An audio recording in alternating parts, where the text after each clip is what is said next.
day. Yeah, yeah. Ooh, baby, I love your way. Every day. Assalamualaikum warahmatullahi wabarakatuh. Selamat pagi teman-teman dimanapun saat ini Anda sedang berada. Jumpa lagi kita berjumpa dengan saya Arif RH dalam rekaman video iseng ya. Sebuah lagu mengawali perjumpaan kita pada pagi ini dari Big Mountain ya, lagu jadul judulnya Baby I Love You Way. Sebuah lagu yang asik ya untuk kita dengarkan, reggae.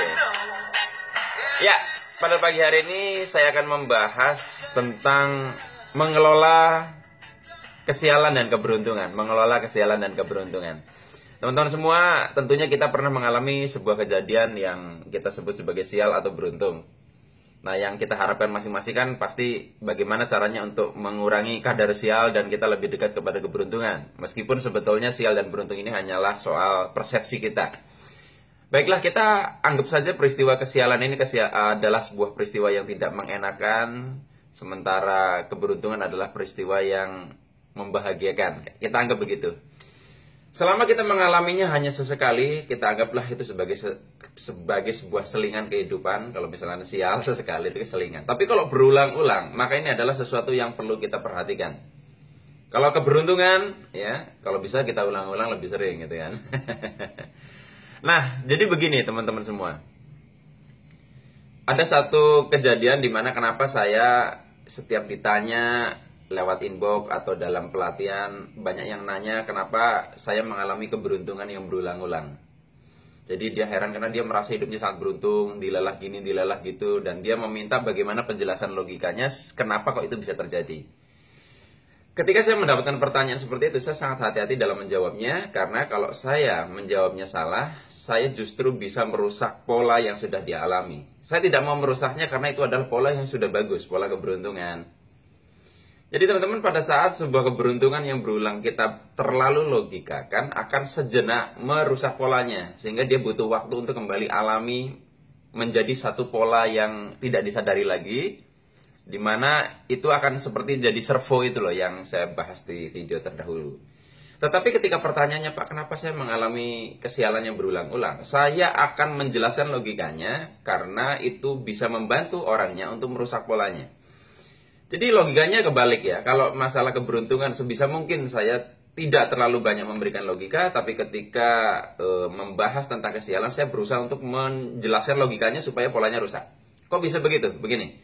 Saya punya beberapa cerita dari kawan-kawan, ada yang dulunya sejak kecil kebal bacok, ada yang nggak bisa air keras ya. Dan mereka sejak kecil itu tidak mengerti terlalu banyak tentang logikanya kenapa sih saya bisa mengalami kesaktian seperti ini gitu. Nah, suatu hari mereka mengikuti sebuah pelatihan di mana di situ dijelaskan tentang bagaimana cara kerja pikiran manusia, kenapa orang bisa kebal dijelaskan secara logika. Nah, yang terjadi adalah mereka merasa puas sekali mendapatkan penjelasan seperti itu, tapi ketika pulang dari situ mereka melakukan show misalnya debus ya itu tadi kebal bacok tadi diatraksikan kembali di depan banyak orang. Ternyata ilmunya hilang, tembus gitu ya, dan mereka masuk rumah sakit. Pertanyaannya kenapa kok ilmunya bisa hilang begitu? Meskipun dalam beberapa waktu setelahnya itu kembali lagi, tapi ada mengalami masa hilang.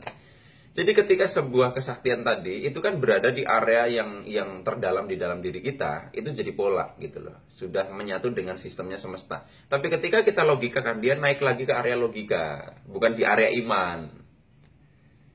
Nah, kalau misalkan dalam kasus tadi ketika dilogikakan akhirnya ini naik dari yang unconscious jadi conscious lagi, akhirnya hilang ilmunya. Nah, untuk membuat ini jadi kembali mengendap, ini butuh waktu.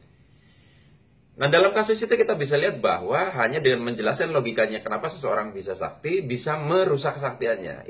Itu dia sebabnya kenapa di kelas saya berusaha untuk membuat struktur bagaimana untuk menjaga supaya pola masing-masing peserta tidak rusak. Tetapi ketika kasusnya misalkan orang ini mengalami kesialan yang berulang, saya wajib untuk menjelaskan logikanya. Kenapa? Misalkan kesialan ini sudah jadi pola dalam hidupnya, unconscious itu tadi. Ketika dijelaskan logikanya, dia naik, jadi logis sehingga rusak. Dan sebisa mungkin bagaimana itu dirusak di tahapan logis itu. Dengan melogikakan, kita sudah merusak polanya. Tapi kalau misalkan sudah di area iman, bahaya ya kalau Anda mengimani bahwa Anda sial contohnya. Tapi kalau Anda nalar, Anda logika, itu akan membantu untuk merusak polanya. Nah, ini selaras dengan apa yang disampaikan oleh sebuah pepatah dari aliran kebijaksanaan Zen.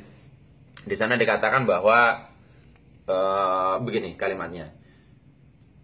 Sadari bahwa gunung adalah gunung, sungai adalah sungai. Selanjutnya, sadari bahwa gunung sesungguhnya bukanlah gunung dan sungai bukanlah sungai. Tetapi puncak pencerahan adalah kembali menyadari bahwa gunung adalah gunung, sungai adalah sungai. Nah, dalam kasus kita bagaimana mengelola keberuntungan begitu. Mungkin bagaimana ya caranya supaya kesialan-kesialan pola yang kita sering ulangi dalam hidup ini dirusak polanya. Jadi kita perlu menyadari bahwa ternyata kesialan itu bukanlah kesialan, keberuntungan bukan sekedar keberuntungan. Kita logikakan dulu, lalu setelah itu diindapkan. Makanya saya melarang peserta untuk terlalu sering ikut kelas saya kembali, riset lagi, karena satu pelajaran yang sudah mau mengendap akhirnya naik lagi ke permukaan, sudah mau mengendap naik lagi ke permukaan.